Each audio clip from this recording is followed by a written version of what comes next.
Start. Good evening, students. Today we are going to start chapter 3 electoral politics. Electoral politics का मतलब होता है चुनावी राजनीति। तो previous video we covered previous video में मैंने आपको कौन कौन से टॉपिक्स एक्सप्लेन किए थे।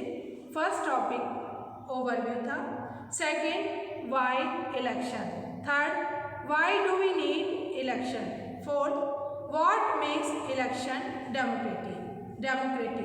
फोर टॉपिक के बारे में मैंने आपको प्रीवियस वीडियो में शॉर्ट में समझाया था। आज मैं फोर टॉपिक जो what makes an election democratic के बारे में थोड़ा डिटेल में एक्सप्लेन करूँगी। आप लोग अच्छे से इस वीडियो को देखिएगा। तो फर्स्ट टॉपिक है मेरा what makes an election democratic, मतलब डेमोक्रेटिक कंट्री में इलेक्शन क्यों जरूरी होते हैं, क्या होता है। तो election can be held in many ways. सारे डेमोक्रेटिक कंट्रीज़ में इलेक्शन होते हैं, लेकिन नॉन डेमोक्रेटिक कंट्रीज़ भी कुछ तरह के कंट्री में भी कुछ तरह के इलेक्शन होते हैं। कुछ कंट्रीज़ में इलेक्शन तो होते हैं पर उन्हें क्या होता है, डेमोक्रेटिक नहीं कह सकते। डेमोक्रेटिक इलेक्शन की मिनिमम कंडीशन क्या होती है। डेमोक्रेटिक इलेक्शन की जो मिनिमम कंडीशन होती है, इसको आप अच्छे से पॉइंट इसके याद कर लीजिएगा कि इसका फर्स्ट पॉइंट है everyone should have one vote and every vote should have equal value. हर व्यक्ति को एक वोट देने का अधिकार है और हर वोट की इक्वल वैल्यू होती है। Second point, parties and candidates should be free to contest elections and should offer some real choice to the voters। जितने भी पार्टीज हैं एंड कैंडिडेट्स हैं, सबको मतलब सब फ्री होते हैं इलेक्शंस के लिए and should offer some real choice, और उनको चॉइस होती है अपने लीडर को चुनने की।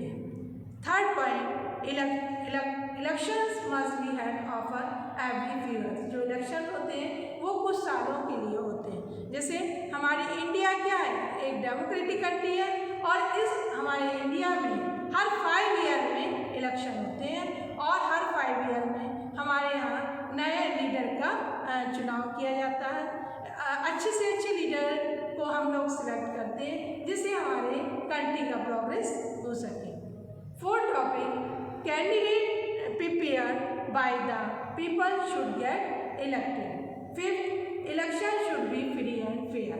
तो जो भी मैंने आपको पॉइंट अभी बताया, मिनिमम डेमोक्रेटिक इलेक्शन की मिनिमम कंडीशन क्या होती है, तो मैंने आपको जो भी पॉइंट डिस्कस किए, मुझे लगता है कि आपको ये पॉइंट अच्छे से समझ में आ गए होंगे। Election should be free and fair. जो भी इलेक्शन कराए जाए वो क्या होनी चाहिए, फ्री एंड फेयर होनी चाहिए। Next point, today we will discuss next point, is it good to have political competition। क्या पॉलिटिकल जो कंपटीशन है वो अच्छा होता है, तो क्या है इसके बारे में। Is it good to have a political competition? Election are thus all about political competition। This competition takes various forms. The most obvious form is the competition among political parties at the constituency level. It takes the form of competition among several candidates. If there is no competition, elections will become pointless. But is it good to have political competition? Clearly, an electoral competition has many demerits. It creates a sense of disunity and factionalism in every locality. You would have heard of people campaigning. You would have heard of people campaigning or politics in your locality. Different political parties and leaders often label allegation against one another. Parties and candidates often use dirty tricks to win these elections. Some people say that this pressure to win electoral flights does not allow sensible long-term policies to be formulated. Some good people who only wish to serve the country do not enter the areas. They do not like the idea of being dragged into inherited competition. Election एक तरह का political competition होता है। क्या होता है election? एक तरह का राजनीतिक प्रतियोगिता होती है और बिना किसी कंपटीशन के इलेक्शन क्या होता है? पॉइंटलेस होता है। बिना किसी अगर कंपटीशन नहीं होगा तो इलेक्शन क्या हो जाएगा? पॉइंटलेस होगा। इसलिए इलेक्शन जब भी होंगे तो कंपटीशन का होना नेसेसरी है। लेकिन क्या पॉलिटिकल कंपटीशन गुड होता है? पॉलिटिकल कंपटीशन गुड होता है कि नहीं? पॉलिटिकल कंपटीशन में कई डिमेरिट्स होते हैं। क्या होते हैं? कई दोष भी होते हैं। People complain about politics in every locality party and candidates often use dirty political to win election. Some good people who may wish to serve the country may not like to contest election. कभी कभी क्या होता है कि election में कभी कभी जो मतलब अच्छे लीडर का चुनाव नहीं हो पाता. जब अच्छे लीडर नहीं चुना जाएगा तो हमारी कंट्री की क्या होगी? प्रोग्रेस नहीं हो सकती. यदि लीडर अच्छा होगा तो कंट्री की प्रोग्रेस भी अच्छी होगी. तो आपको ये सब बातें इलेक्शन के लिए ज़रूरी होती है. तो इसकी जो क्वालिटी है, इसकी जो देख रेख है, वो कौन करता है? इलेक्शन कमीशन करता है. तो हमारे कॉन्स्टिट्यूशन मेकर्स को इस प्रॉब्लम के बारे में मालूम था, लेकिन वे जानते थे कि लॉन्ग रन में यह सिस्टम अधिक से अच्छा काम कर सकता. एक आइडियल वर्ल्ड में सारे पॉलिटिकल लीडर जानते हैं. क्या जानते हैं? कि लोगों के लिए क्या गुड है और क्या बैड है. लोगों को सर्व करना चाहते हैं. Political leaders want to remain in power और get power and position for themselves. इस रियल लाइफ इलेक्शन को कैसे डील किया जाए, इसका एक तरीका क्या है कि पॉलिटिकल लीडर्स की नॉलेज और कैरेक्टर को इम्प्रूव किया जाए. यदि हमें अच्छे लीडर का चुनाव करना है तो जो भी पॉलिटिकल लीडर्स हैं उसके लिए क्या करना चाहिए? उनकी जो नॉलेज है, उनका जो ज्ञान है, उनकी जो कैरेक्टर है, उनको क्या करें? इम्प्रूव करें. दूसरा अदर प्रोसेस क्या है कि पॉलिटिकल लीडर्स को उनके गुड वर्क के लिए रिवार्ड दिया जाए, इनाम दिया जाए. एंड यदि वो खराब काम करता है, बैड वर्क करता है, तो उसको उन्हें पनिश किया जाए. लेकिन यह काम कौन करेगा, कौन देखेगा? तो इसके आंसर क्या हो सकता है? इसका आंसर ये हो सकता है कि यह काम जो होगा इलेक्टोरल कंपटीशन करेगा. इरेगुलर इलेक्टोरल कंपटीशन पार्टीज और लीडर्स यही इनिशिएटिव देता है. इलेक्टोरल पॉलिटिक्स का यही काम होता है. If the leaders fail to satisfy the voters with their work, they will not be able again win again. यदि लीडर फेल हो जाता है, यदि लीडर अच्छा नहीं है, तो नेक्स्ट टाइम पर उसको मतलब इलेक्शन में खड़े होने के लिए उसको नहीं दे सकते. इसलिए कोई भी पॉलिटिकल पार्टी अगर पावर में रहना चाहती है तो उसे लोगों की ज़रूरतों को, लोगों की नेसेसिटीज़ को ध्यान में देना पड़ेगा. उसे सर्व करना पड़ेगा. लोग क्या बोल रहे हैं, पीपल्स की क्या क्या डिमांड है. आज पीपल्स की डिमांड्स पूरी होगी तो उस पॉलिटिकल पार्टी को नेक्स्ट टाइम पर भी लीडर बनने का मौका मिलेगा, चांस मिलेगा. तो मैंने आपको अभी 2 टॉपिक्स एक्सप्लेन की. थर्ड टॉपिक है what is our system of election. हमारे इलेक्शन का सिस्टम क्या है, क्या होता है? इलेक्शन का सिस्टम क्या होता है, मतलब जो चुनाव का जो सिस्टम होता है वो क्या होता है. तो फर्स्ट मैं आपको इस टॉपिक के बारे में एक्सप्लेन करना चाहती हूँ कि can we say that Indian election democratic? To answer this question, let us take a look at how elections are held in India. Lok Sabha and Vidhan Sabha elections are held regularly after 5 years. After 5 years, the term of all the elected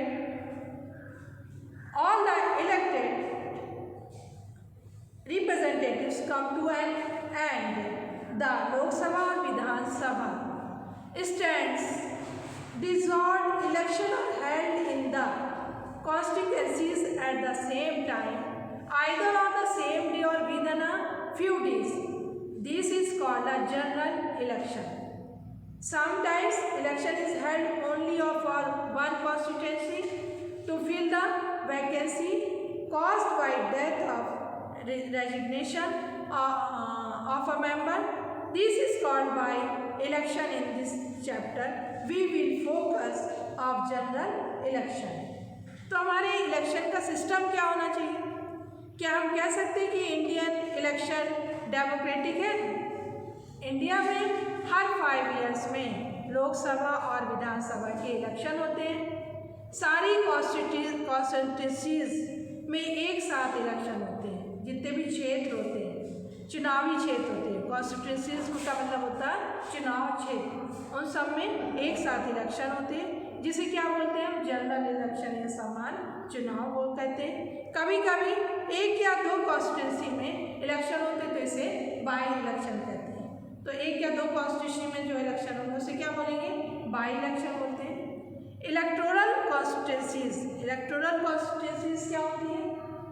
electoral constituencies जो होती है, you read about the people of Haryana. अभी हम लोगों ने हरियाणा के election के बारे में पढ़ा था कि उसमें Haryana electing 90 MLAs. You may have wondered how they did every person in Haryana vote for all the 19 MLAs. You perhaps know this is not the case. In our country we follow an area-based system of representation. The country is divided into different areas for purpose